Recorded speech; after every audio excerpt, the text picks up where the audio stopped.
Student, Chavda sir lecture के YouTube channel में आपका स्वागत है। तो आज के इस वीडियो में हम आप लोगों को देंगे विभाज्यता की जांच के नियम के विभाज्य कैसे करते हैं, किस किस संख्या को किस किस नियमों से विभाजित किया जा सकता है। सपोज मान लो ये कोई संख्या है तो इसको कैसे पहचानेंगे कि ये किस चीज से डिवाइड हो सकती है, 2 से हो सकती है, 3 से हो सकती है। बहुत आसानी से, क्योंकि कंपटीशन एग्जाम में इतना समय नहीं होता है कि उनको हम समय ज्यादा देके समझे या वहां पे एक एक को भाग लगा के देखे कि वो 2 से डिवाइड हो रहा है या 4 से हो रहा है, 5 से हो रहा है। बिल्कुल भी ऐसा कुछ भी नहीं है। आपको आज ऐसी ट्रिक बताने वाला हूं सभी डिवाइड के नियमों की, जिससे आपको पता चल जाएगा कि कैसे डिवाइड किया जा सकता है, किसी भी संख्या को किससे डिवाइड किया जा सकता है। ठीक है, उस संख्या को देख के पहचान करने में आ जाएगा कि ये सबसे पहले पूर्ण रूप से किससे विभाज्य होगी। तो अगर आपने अभी भी हमारे चैनल को सब्सक्राइब नहीं किया है तो चैनल को सब्सक्राइब कर ले, बेल आइकन को क्लिक कर ले, जिससे आने वाले वीडियो की नोटिफिकेशन मिल जाए। तो आइए शुरुआत करते हैं विभाज्यता की जांच। और सबसे पहले 2 से विभाज्यता की जांच। तो 2 से विभाज्यता का नियम क्या कहता है कि कोई भी संख्या 2 से पूर्णतया तब विभाज्य होगी जब उसका इकाई का अंक कोई सम अंक हो अथवा 0 हो। या मेरी भाषा में लिखूं तो मैं ये कह सकता हूं कि 0, 2, 4, 6 या 8 हो। जो इकाई का अंक हो, अगर वो 0, 2, 4, 6, 8 होगा, किसी भी संख्या का इकाई का अंक अगर 0, 2, 4, 6, 8 होगा तो वो 2 से विभाज्य होती है। ये हमने बचपन से भी पढ़ा है कि 2 का पहाड़ा पीछे हो तो 2 से विभाज्य होती है। ये आप लोग भी जानते होंगे, पर फिर भी मैं बता दूं कि जिस संख्या के पीछे, चाहे वो कितनी भी बड़ी संख्या हो, अगर उसके पीछे 0, 2, 4, 6, 8 लिखा है तो वो 2 से विभाज्य होगी। ये बात ध्यान रख लेना। इसके बाद देखते हैं 3 से विभाज्यता का नियम। तो 3 से विभाज्यता का नियम क्या कहता है? 3 से विभाज्यता का नियम यह कहता है कि अगर उस संख्या का योग कर दें, जैसे ये संख्या है 465, इसका योग कर ले कि 5, 6, 11, 11, 4, 15, और जो योग आ जाए वो योग अगर 3 से विभाज्य होता है तो ये संख्या भी किससे विभाज्य होगी? 3 से विभाज्य होगी, क्योंकि जो योग आएगा वो छोटा हो जाएगा। और योग के बीच योग, अब देखना है 5 और 1 कितना हो जाता है, अगर इन दोनों को भी जोड़ लूं तो 6, तो वो क्या कहलाएगा? 3 से विभाज्य होगी। तो उस संख्या का अगर योग कर दें तो वो किससे विभाज्य होगी? 3 से विभाज्य होगी। ठीक है, एक और उदाहरण देके बताता हूं कि मान लो 99 है। वैसे तो हमको पता है कि 3 से विभाज्य हो रही है, पर 9 और 9 कितने होते हैं? 18 होते हैं। और 18 8 में 1 जोड़ देते तो वापस कितना आ जाता? 9। मतलब इससे बनी संख्या भी काय से 3 से विभाज्य हो रही है, इसलिए यह संख्या काय से विभाज्य होती है? 3 से विभाज्य होती है। यह 3 से विभाज्यता का नियम कहलाता है। तो 3 से विभाज्यता का नियम क्लियर हो गया होगा आपको। अब देखते हैं 4 से विभाज्यता का नियम।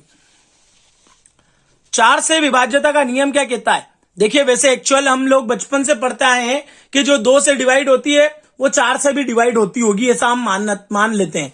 पर यहां पे आप आज क्लियर कर देता हूं कि जो संख्या 4 से डिवाइड होगी उसके अंतिम 2 अंकों का जो अंतिम 2 अंक है वो भी 4 से डिवाइड होने चाहिए, तो वो 4 से डिवाइडेबल है।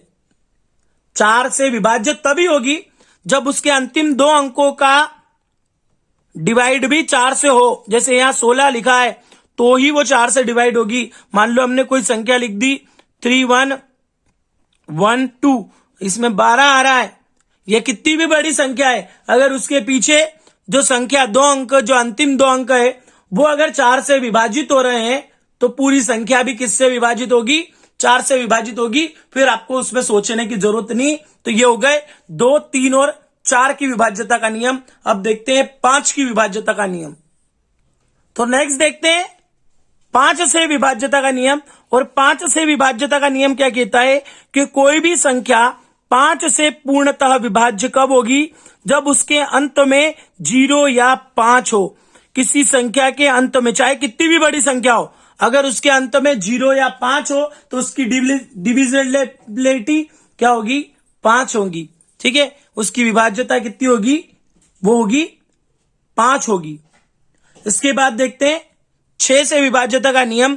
आप हमें फेसबुक पेज के माध्यम से भी देख सकते हैं, Chavda sir lecture YouTube channel के माध्यम से भी आप देख सकते हैं, और हमारा एक इंस्टाग्राम पेज है इंस्टाग्राम पे आईडी हमारी चावड़ा सर लेक्चर के नाम से, आप उसको भी फॉलो कर सकते हैं। तो आप चावड़ा सर लेक्चर को इंस्टाग्राम, फेसबुक पेज और यूट्यूब तीनों पे आप समझ सकते हैं। इंस्टाग्राम में जरूर बड़ी वीडियो नहीं मिलेगी, पर आपको फेसबुक पेज पे और यूट्यूब पे आपको सारी कंपटीशन एग्जाम की वीडियो बड़ी यहां पे मिलेगी। आइए देखते हैं 6 से विभाज्यता का नियम। तो 6 से विभाज्यता का नियम क्या कहता है? 6 से विभाज्यता का नियम यह कहता है कि अगर कोई संख्या 2 तथा 3 दोनों से विभाज्य हो, अगर कोई संख्या 2 और 3 दोनों से विभाज्य होती है तो वो 6 से भी विभाज्य होती है। जैसे हमने एक संख्या ली है 37812, ये 2 से विभाजित है। किससे विभाजित है? दिख रहा है कि इकाई का अंक 2 है, इसलिए 2 से विभाजित है। अब इसमें हमने एक और चीज चेक करी कि इसके अंकों का योग 21 हो रहा है। 21 हो रहा है मतलब 3 से भी विभाजित है। तो जो 2 और 3 दोनों से विभाजित होगी वो 6 से भी विभाजित होगी। ये होगा आपका 6 से विभाज्यता का नियम।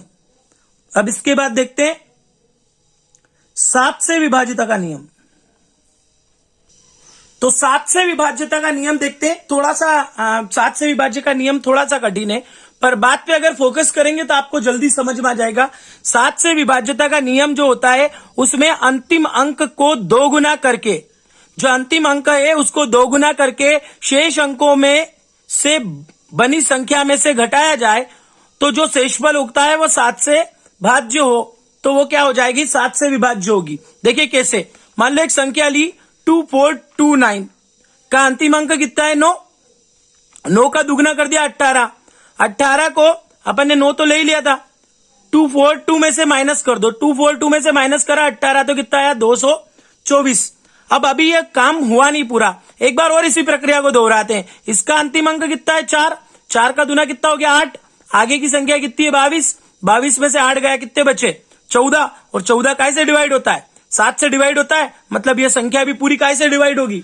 7 से डिवाइड होगी। तो आपको यह ध्यान रखना है कि उस संख्या का अंतिम अंक अगर दोगुना कर दे और संख्या में से घटा दे, और जो संख्या बचे अगर वो 7 से डिवाइड होती है तो संख्या 7 से डिवाइड होगी। अगर एक बार में ऐसा नहीं होता है तो दूसरी बार फिर उसी जो उत्तर आया उसको फिर से करके देख ले, फिर आपको आराम से पता चल जाएगा।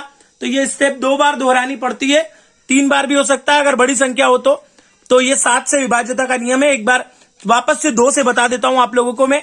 तो 2 से विभाज्यता का नियम था जिसके अंत में 0, 2, 4, 6, 8 हो, वो 2 से विभाज्य होती है। जिनके अंकों का योग 3 से डिवाइड होता हो, किसी संख्या के अंकों का योग भी अगर 3 से डिवाइड होता है तो वो संख्या भी 3 से डिवाइड होती है।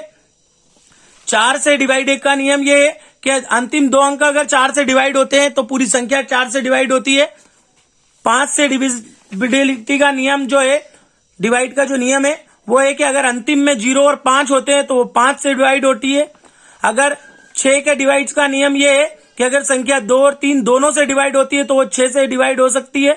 और 7 का नियम ये कहता है कि अगर संख्या का अंतिम अंक का दुगना करके संख्या में से घटा दें, और अगर वो संख्या जो आए, जो बची हुई संख्या में से घटा दे और जो संख्या आए अगर वो 7 से डिवाइड होती है तो संख्या भी काय से डिवाइड होगी? 7 से। अगर एक साथ एक स्टेप में नहीं हो सकता है तो आप डबल बार वो की वही प्रोसीजर दोहराएंगे तो पता चल जाएगा।